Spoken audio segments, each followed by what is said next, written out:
이 시간 우리에게 주시는 하나님의 말씀은 히브리서 11장 6절 말씀입니다. 신약성경 365페이지 히브리서 11장 6절 말씀입니다.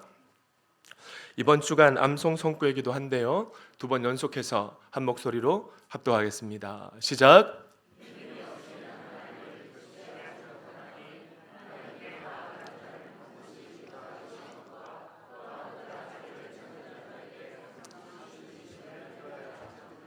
믿음이 없이는 하나님을 기쁘시게 하지 못하나니 하나님께 나아가는 자는 반드시 그가 계신 것과 또한 그가 자기를 찾는 자들에게 상 주시는 이심을 믿어야 할지니라. 아멘. 할렐루야. 다시 하나님을 경험하는 삶 주제 설교로 돌아왔습니다. 다섯 번째 시간, 갈등이라는 주제로 은혜 나눌 때 성령께서 큰 능력으로 채워주실 줄 믿습니다. 하나님은 우리를 통해 일하시는 분이십니다. 만왕의 왕이신 하나님은 자신이 누구인지 하나님을 믿는 사람들에게 보여주시고 하나님을 알지 못하는 세상에게도 보여주시길 원하시는 분이십니다. 그래서 그분은 이 일을 위해 하나님의 사람들에게 먼저 찾아오셔서 하나님의 일로 초청하시는 것이죠. 근데 우리가 우리 힘으로 할 수 있는 것만 하려고 하면 우리가 하나님의 어떠하심을 명확하게 온전하게 알 수 있겠습니까?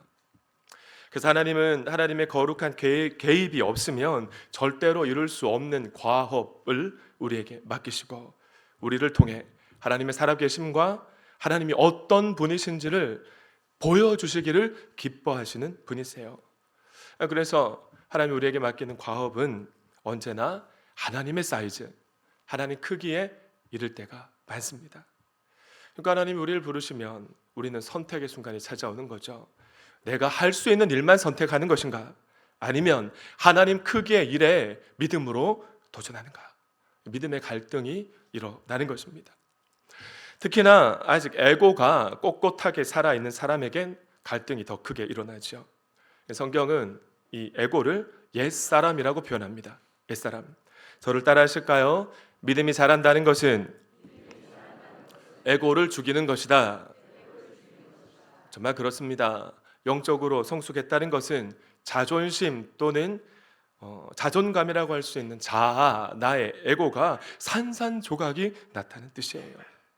그 옛날 예민했던 모세가 40년 미디안 광야의 모래바람에 자아가 산산조각이 나서 넉넉하고 풍요로운 사람이 되었던 것처럼 지난주 전도와 영적 전쟁 시간에 말씀드린 바와 같이 가정교회 삶 공부 첫 단계인 생명의 삶은 최영기 목사님이 만드셨습니다. 근데 과거에 저는 최영기 목사님이 이렇게 끝말을 흐리시는 이 스피치가 힘들었어요. 이 귀에 잘 들어오지 않는 겁니다. 그래서 사실 목사님이 강의하신 생명의 삶 CD를 한 번도 제대로 끝까지 들어본 적이 없어요. 그래서 부임 초에는 천하아산 제자교회에서 제공하는 연수를 다녀온 이후에 그 목사님 말은 또 귀에 탁탁 들어오더라고요. 그래서 제가 매주 화요일마다 천안까지 내려가서 천하아산 제자교회가 제공하는 생명의 삶 공부, 심령천 목사님의 강의를 제가 직접 듣고 준비했지 않습니까? 그러던 어느 날 최영기 목사님의 생명의 삶 공부를 최대한 그대로 구현하시려고 노력하시는 마포 다운교회 이경준 목사님 후임 목사인 석정일 목사님이 강의하신 생명의 삶 공부를 제주 목회자 세미나에서 3박 4일 동안 들은 것입니다. 그때 최영기 목사님의 강의를 듣지 않은 것을 얼마나 후회했는지 몰라요. 제가 핵심을 많이 놓치고 있었더라고요. 그럼에도 불구하고 이후에 최 목사님 강의 시들을 제대로 잘 듣지 못했는데 어떻게든 이번 기수부터는 시간을 내어서 강의 전에 먼저 꼼꼼히 최 목사님 강의를 듣고 제가 놓쳤던 부분을 수정하고 있습니다. 그런데 최 목사님이 엄청 강조하시는 부분이 바로 에고 부분입니다. 에고. 여러분, 우리는 예수님을 나의 구주, 나의 주님으로 영접하고 하나님의 자녀가 되었습니다. 아멘이시죠? 그 성경은 우리 옛사람이 예수님과 함께 십자가에 못 박혀 죽었다고 규정하고 있습니다만은 가만히 생각해 보세요. 우리 옛사람이 정말 죽었습니까? 그렇지 못할 때가 많죠. 여전히 옛사람인 에고가 남아 있습니다. 근데 우리는 오해하죠. 최 목사님 표현에 의하면, 그대로 말씀드리면, 우리는 전도를 많이 하거나 말씀을 많이 읽고 기도를 좀 세게 하거나 믿습니다 그러고 봉사를 좀 많이 하는 분들은 영적으로 성숙할 것이라고 오해를 하고, 또 영적인 체험이 많은 분들은 당연히 영적일 것이라고 잘못 생각하는 겁니다.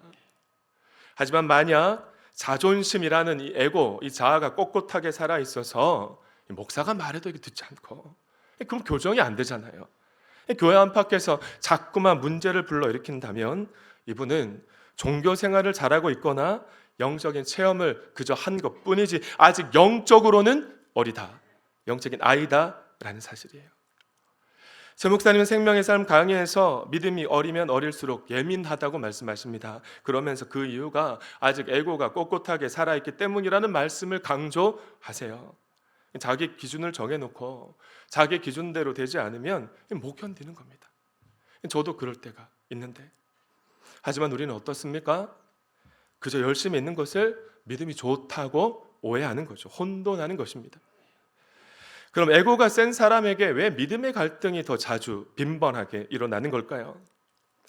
우리 옛사람인 에고가 우리로 하여금 작년 확신의 삶 공부, 제가 주제 설교했던 것처럼 지금 공부하는 분들 배우고 있으실 텐데, 세 가지 잘못된 권위에 집착하기 때문에, 하게 하기 때문에 그렇습니다. 잘못된 권위 세 가지가 무엇이었습니까? 저를 따라 하실까요? 자기 생각, 자기 감정, 자기 경험. 자기 생각, 자기 감정, 자기 감정. 이 세 가지가 이성주의, 형식주의, 신비주의라는 세 가지 잘못된 권위의 원천이 된다는 사실을 제가 강조했던 적이 있죠. 그래서 우리 예수님이 이렇게 말씀하셨던 거예요. 누구든지 나를 따라오려거든 자기를 부인하고 제 십자가를 지고 나를 따라오너라. 아멘. 여기서 자기가 뭘까요? 에고입니다. 에고, 옛사람. 자기 십자가는 하나님이 맡기신 사명이에요. 혹 우리가 믿음으로 하나님 감동을 허락하셔서 하나님의 부르심에 화답한다 할지라도 날마다 자기를 쳐서 말씀에 복종시키지 않으면 끝까지 예수님 따라갈 수가 없는 것입니다. 만약 끝까지 사명의 십자가를 지고 예수님을 따라가는 진짜 제자가 되고, 그래서 하나님을 경험하기를 원하신다면 날마다 이 말씀을 묵상해야 될 줄 믿습니다. 아멘이십니까? 그래서 바울 사도가 나는 날마다 죽노라 라고 고백했던 것처럼 예수와 함께 죽고 예수와 함께 살아나는 저와 여러분이 될 수 있기를 축원합니다. 그래서 하나님을 경험하는 삶의 다섯 번째 실체를 보겠습니다. 한번 읽습니다. 시작.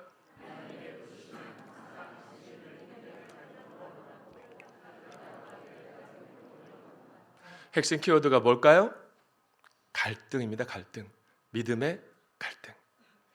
그래서 첫째, 전환점을 우리는 경험하게 되죠. 여기서 하나님의 부르심은 언제나 우리에게 믿음의 갈등을 불러일으킨답니다. 그때 무엇과 무엇이 필요하다고요? 첫 번째, 저를 따라할까요? 결단. 두 번째는 그에 따른 행동. 그에 따른 행동이 필요해요. 헬라어는 영어와 어원이 같다는 거 여러분 아시죠? 갈등, 크라이시스란 단어는, 갈등이란 단어는 결단, decision이란 단어에서 파생되었습니다. 이 단어에 담긴 의미만 봐도 우리에게 믿음의 갈등이 있다는 것은 무엇인가 믿음의 결단을 해야 한다는 것을 의미하는 것 아니겠어요? 그렇다면 여러분은 하나님의 부르심 때문에 일어나는 믿음의 갈등을 경험한 적이 있으십니까? 마더와이즈를 공부하는 가운데 내가 좋은 아내가 아니었구나, 좋은 엄마가 아니었다는 나의 모습을 말씀을 통해 성령님이 보여주셨습니다.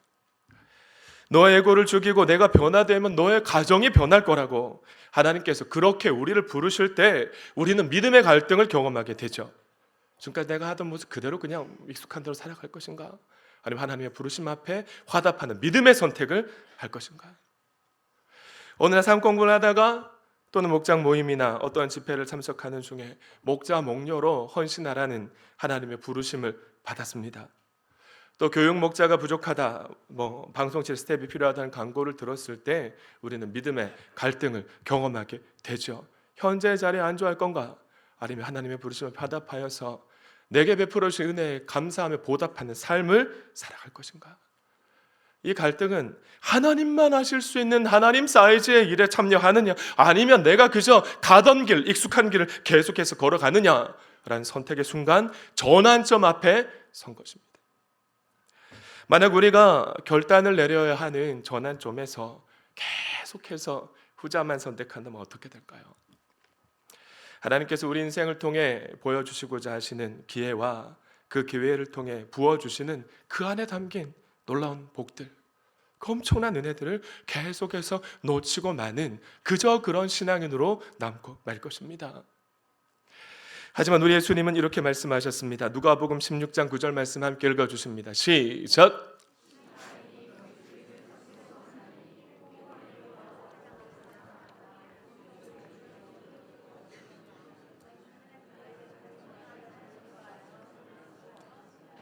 예수님은 하나님을 섬길 것인가? 재물을 섬길 것인가? 선택하라고 촉구하셨죠.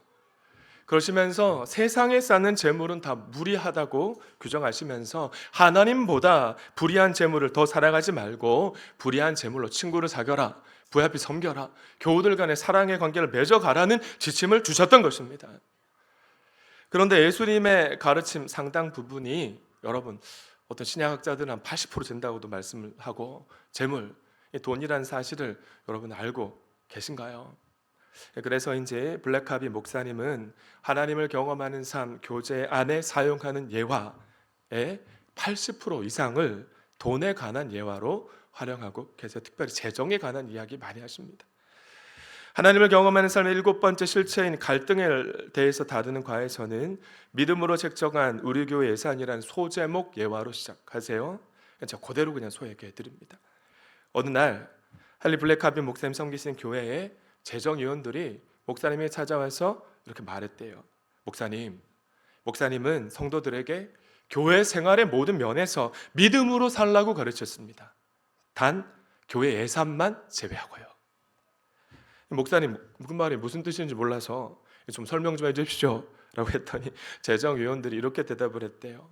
우리 교회는 예산을 짤 때 우리가 감당할 수 있다고 믿는 범위 안에서만 예산을 짜왔습니다. 하지만 그것은 하나님이 우리 교회에서 무엇을 하시기를 바라는 믿음 안에 짜는 예산이 아니라고 저희는 생각했습니다. 그래서 목사님 이렇게 다시 물은 거예요. 그러면 여러분은 우리 교회가 어떻게 예산을 세워야 된다고 생각하세요? 그래서 재정위원들이 이렇게 말합니다. 최우선적으로 하나님이 우리를 통해서 무엇을 하길 원하시는지 알아야 될 것 같습니다. 그리고 예산을 목록별로 적어봤으면 좋겠습니다. 예를 들면 우리의 11조와 헌금을 가지고 할 수 있는 일들과 플러스 알파로 하나님을 의지해야만, 하나님이 예산을 부어주셔야만, 재정을 부어주셔야만 가능한 일들일 것 같습니다 라는 대답을 한 것이죠. 이 교회는 담임 목사보다 재정위원들의 믿음이 더 좋았던 것 같아요. 그래서 목사님은 재정위원들의 말에 일단 동의가 되어서 먼저 한 달 동안 제 예산 짜기 전에 온 교회에 기도하자 선포를 하고 기도한 겁니다. 그리고 연합교회, 우리로 말하면 사역원에서 제출한 예산 플러스 우리 교회가 반드시 해야 한다고 믿지만 하나님이 은혜를 부어주셔야만 가능한 일들의 예산, 이 총 합계를 운영 예산으로 책정하려고 했어요. 그런데 그때 어떤 일이 벌어졌을까요? 기도하기 시작했는데 교회 안에 믿음의 갈등이 찾아온 것입니다. 왜냐하면 그 교회 평균 예산이 74,000달러, 하나로는 1억이 조금 넘는 규모인데 믿음으로 예산을 세웠더니 세상에 맙소사 약 16만 4천 달러, 하나로 2억 2천만 원이나 되었기 때문에 2배 이상 초과하게 된 거죠. 믿음의 갈등이 찾아왔습니다. 하지만 이 교회는 믿음의 갈등을 믿음으로 해결합니다. 하나님이 공급해 주실 것이라고 신뢰하는 믿음을 가졌어요. 그 믿음을 가지고 예산 채정하는 선택하게 된 것이죠. 글만 한거 마친 게 아니라 이후에 어떤 일을 어떻게 글들이 이루어갔을까요? 한 해 동안 매주 온 공동체가 예산을 채워주십시오. 하나님이 하셔야만 이 일을 감당할 수 있는데 하나님 우리 교회를 통해 일하여 달라는 기도를 계속해서 올려드렸던 겁니다. 그리고 예상하지 못했던 헌금이나 후원금이 들어올 때마다 하나님이 주셨습니다, 하나님이 하셨습니다 라고 하나님께 영광을 돌렸다고 해요. 그랬더니 연말에 어떤 일이 벌어졌을까? 한 해가 마무리되었을 때 놀랍게도 그게 예산을 집행한 총 누계가 17만 2천 달러, 하나로 2,300만 원 딱 맞게 조금 남게 하나님이 은혜를 부어 주셨던 것입니다. 할렐루야.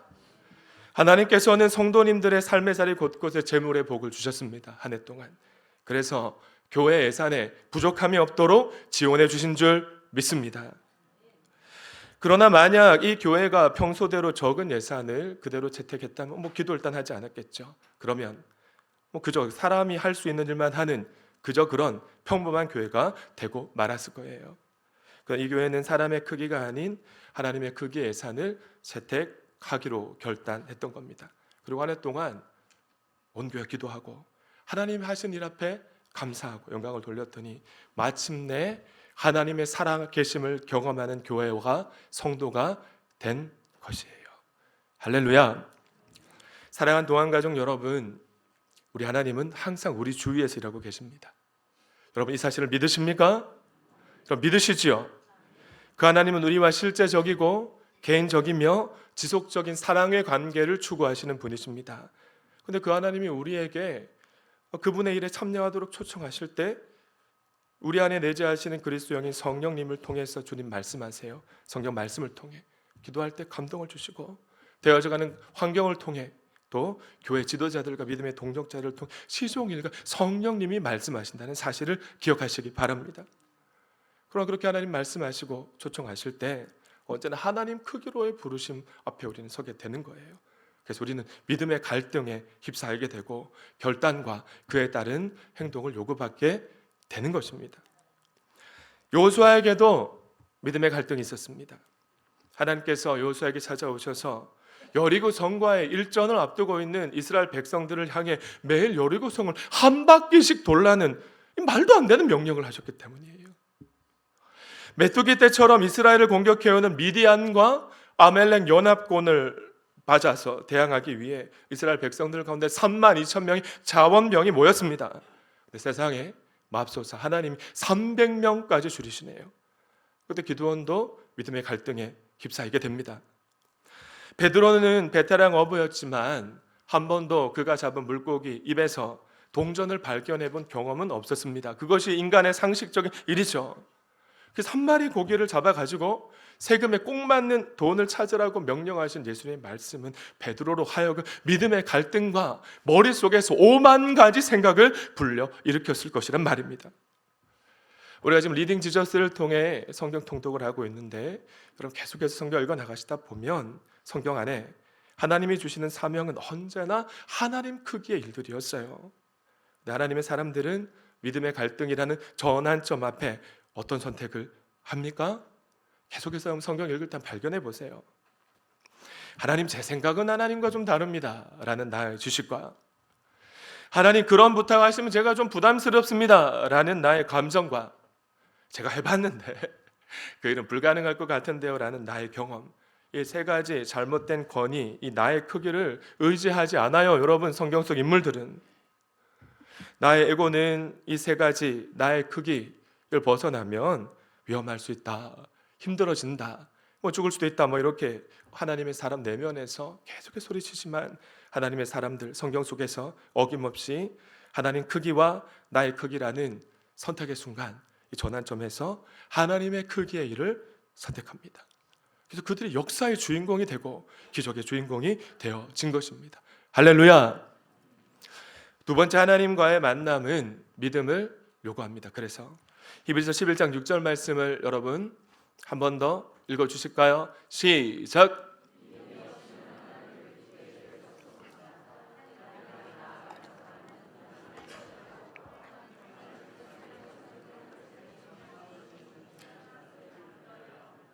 여러분 믿음이란 무엇일까요? 수많은 정의가 있지만 히브리서 11장 6절 말씀은 믿음이란 먼저 하나님이 계시다는 사실을 신뢰하는 겁니다.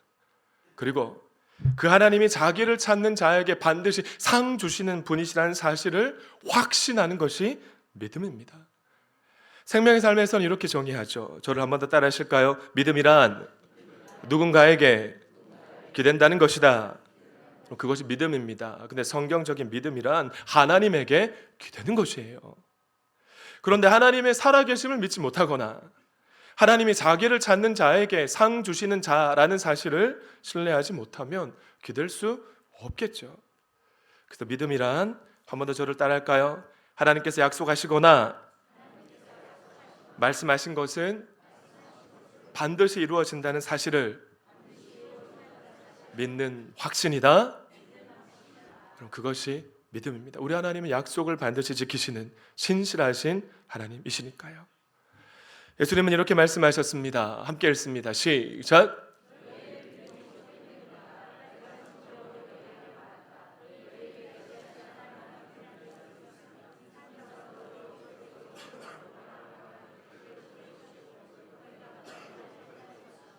아멘. 이 말씀은 크리스천에게 하나님을 믿는 믿음이 적은 것은 믿음이 없는 것과 별 다르지 않다라는 뜻을 담은 말씀입니다. 지금도 그렇지만 예수님 당시 산은 사람의 앞길을 가로막는 장애물을 상징하는 심볼이었습니다. 제자들은 그들의 믿음이 겨자씨보다도 크다고 믿고 있었지만, 그렇게 생각하고 있었지만, 정작 그들의 믿음을 가지고는 아이에게 들린 귀신을 쫓아낼 수가 없었습니다. 그러나 믿음이란 크기가 중요한 것이 아니라 어디에 초점을 두고 있는가가 중요할 것인데, 믿음이란 무엇일까? 믿음을 행한다는 것은 나의 지식과 나의 감정과 나의 경험이라는 자기 크기입니다. 이게 자기 크기로 내가 무엇을 한다고 믿는 것이 아니라 내 안에 내주하시는 성령님의 능력으로 하나님의 크기의 일을 할 수 있다고 신뢰하는 것입니다. 나의 힘으로는 산을 옮길 수 없지요, 여러분.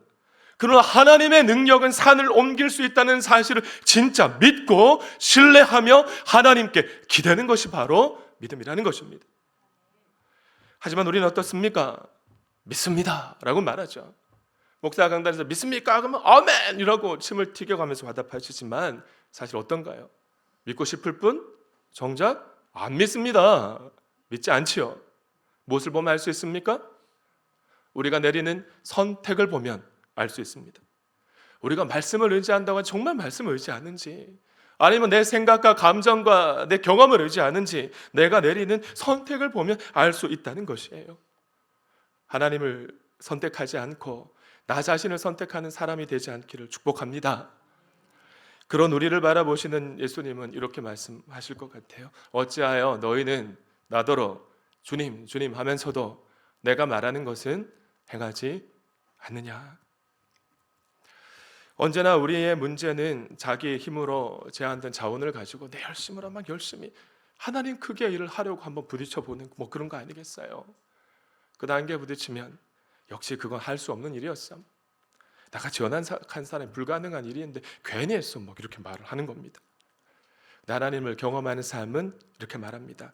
이렇게 말하는 사람은 모든 일을 자기 중심적으로 보았기 때문이라고 이야기를 해요. 생명의 삶으로 바꾸어서 표현을 드리면 하나님이 자기 같다고, 나 같다고 생각하기 때문에 그렇습니다. 옆에 계신 분에게 인사하실까요? 하나님이 나 같다고 생각하지 맙시다. 시작. 또 한 번 인사하실까요? 하나님을 하나님 대우해 드립시다. 시작. 여러분, 이 세상은 누구의 것입니까? 하나님의 것입니다. 우리는 그분의 청지기고요. 근데 하나님의 것인 이 땅을 첫사람 아담의 범죄 이후에 사단 마귀의 지배를 받는 비신자들이 불법 점령을 하고 있는 것이죠. 근데 하나님은 그런 세상을 향해 하나님의 본질과 그분의 힘과 그분의 공급하심과 그분의 자비하심을 우리를 통해 드러내길 원하시는 분이십니다. 그래야 사단 마귀의 지배를 받는 세상 사람들에게 하나님이 살아계신 분이시라는 사실을 보여주어서 그들의 마음의 문을 열고, 그래야 그들의 영혼을 구원할 수 있을 것이니까요. 그들을 예수의 제자로 만들어야 하나님의 통치가 미치는 땅으로, 이 땅에 하나님 나라를 회복해 갈 수 있기 때문입니다. 말씀을 맺습니다.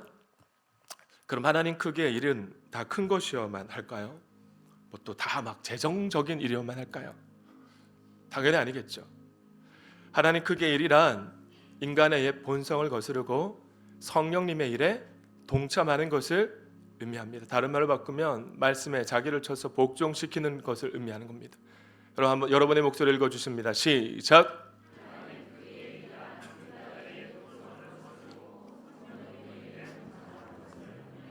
크고 작음의 문제가 여러분 아니에요. 옛 본성, 옛사람, 에고, 자아를 죽이고 성령님에게 순종하는 것입니다. 이 모든 일은 하나님 크기의 일이라는 것이죠. 왜일까요? 이 일이 진짜 죽는 것보다 훨씬 더 어렵기 때문에 그렇습니다. 막 죽을 것 같이 힘든데 안 죽죠. 그래서 하나님 크기의 일이라고 표현하는 것입니다. 여러분 기억하십시오. 우리가 무슨 말을 하든지, 우리가 어떤 고백을 하고 결단하든지, 그것이 우리의 믿음이 아니라 우리의 선택, 우리의 말과 행동이 우리의 믿음이 어떠함을 드러낸다는 사실을요. 그러나 우리 하나님은 하나님의 자녀인 우리의 성품이 온유하시고 겸손하신 예수님의 성품을 그렇게 닮아가게 하셔서 현재의 구원인 성품의 구원, 성화를 이루어 가실 것입니다.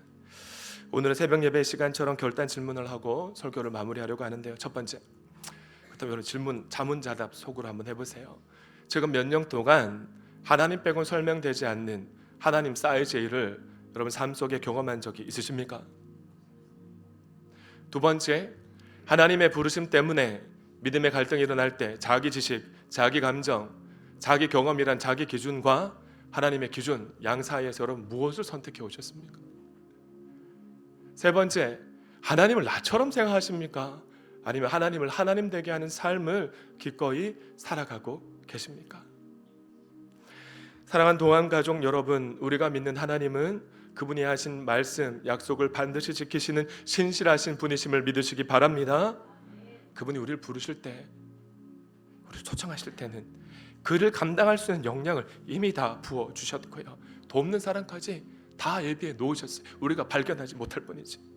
그렇게 우리와 함께 큰 기적을 일구어 가시는 전능하신 분이 우리 하늘 아버지가 되신다는 사실입니다. 저는 오늘 2부 연합 예배를 드리는 모든 성도님들이 현 상황이 아무리 암울하다 할지라도 소망을 잃지 않고 신실하신 하나님만 더 굳게 붙잡을 수 있기를 축원합니다. 우리가 하나님께 시선을 고정하고 하나님만 신뢰할 때, 거침없이 하나님 사이즈의 일 앞에 나아갈 때 하나님 우리로 하여금 세상이 알 수도 없고 줄 수도 없는, 하나님 빼고는 설명될 수 없는 은혜와 복을 경험하게 하실 것입니다. 그 하나님을 신뢰하며 하나님께 영광의 박수 올려드립니다.